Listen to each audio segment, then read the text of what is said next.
So I'll give a brief outline of really what this new bedroom tax is all about. And it's basically a limit on the number of rooms for tenants who are living in social housing. So that would be tenants of a local authority, tenants of a housing association, or tenants of a housing cooperative. What the cut basically is, if you're deemed to have a room which you do not require, then your housing benefit will be cut because you have an additional room, okay? It's actually called an under-occupancy charge, deeming that you have under-occupied your house, but it has been given the label bedroom tax, which I think about sums it up brilliantly.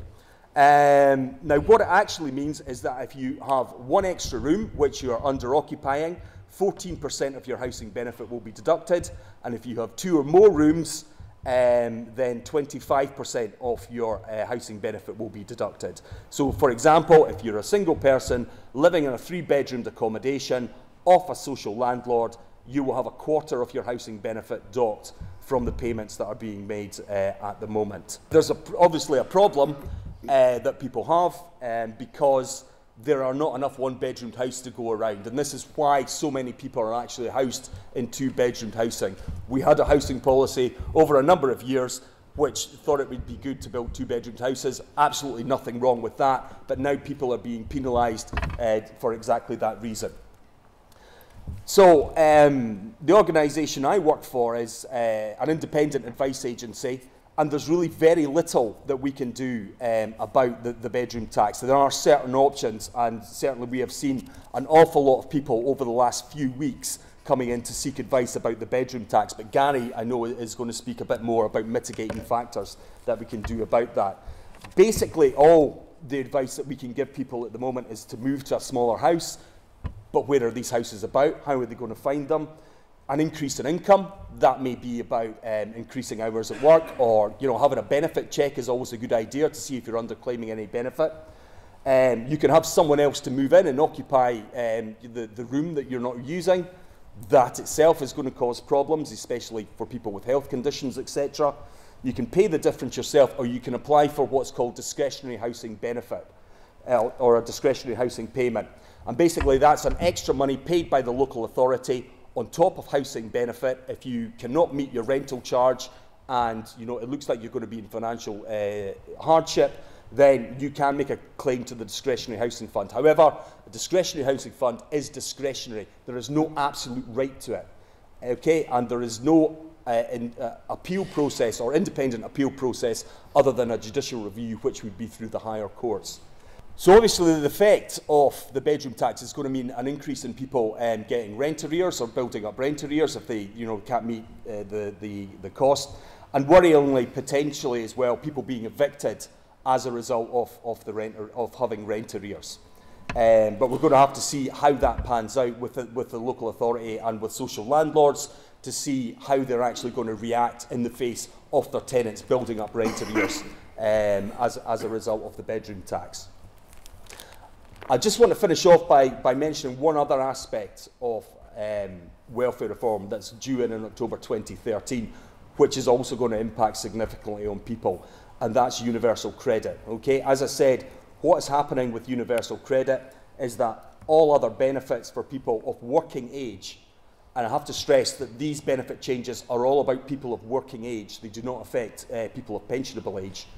But with universal credit, most benefits for people of working age is going to be abolished. So that would be income support, job seekers allowance, employment support allowance, housing benefit, child tax credit and working tax credit. It's going to be replaced with one single benefit. Now there's a number of problems that are envisaged with this benefit. The first is that the payments are going to be made in a monthly lump sum. Most people at the moment will get benefits paid for different sources. They'll be paid at different times of the week. Universal credit will give one monthly payment in arrears for all other benefits it replaces.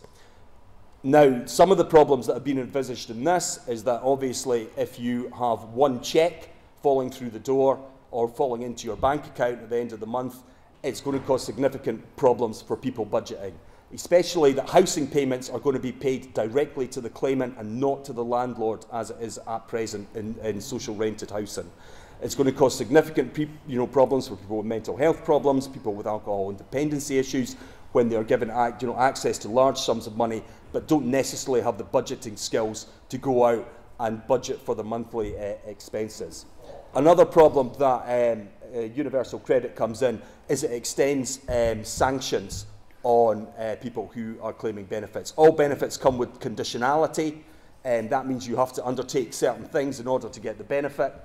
The sanction periods are now being increased up to a maximum of 3 years if people do not manage to meet the conditions of the benefit entitlement.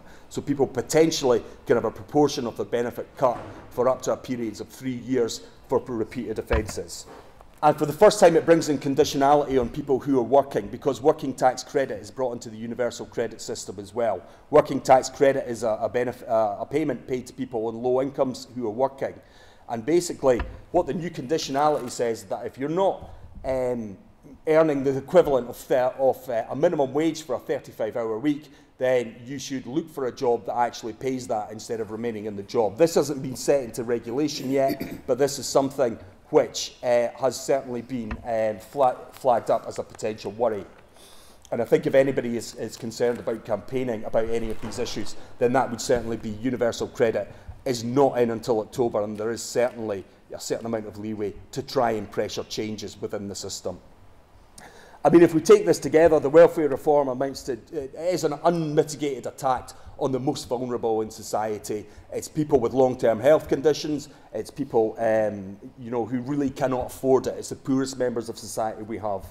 And if it's left unchecked, the impacts of the cut have a much wider impact. We'll be feeling the impacts of these cuts for years and years to come, and it's going to be ordinary people who pay for it. They may be cutting £28 billion out of the welfare, but that is not a saving. Other agencies have to pick that up. Local authorities will have to pick it up. Health boards are going to have to pick it up. Police forces are going to have to pick it up. Voluntary organisations are going to have to pick it up. At the end of the day, we'll all pay for the outcome of welfare reform. It won't, in my opinion, be a net saving, but certainly it's something that we all, as a society, will inevitably end up paying for.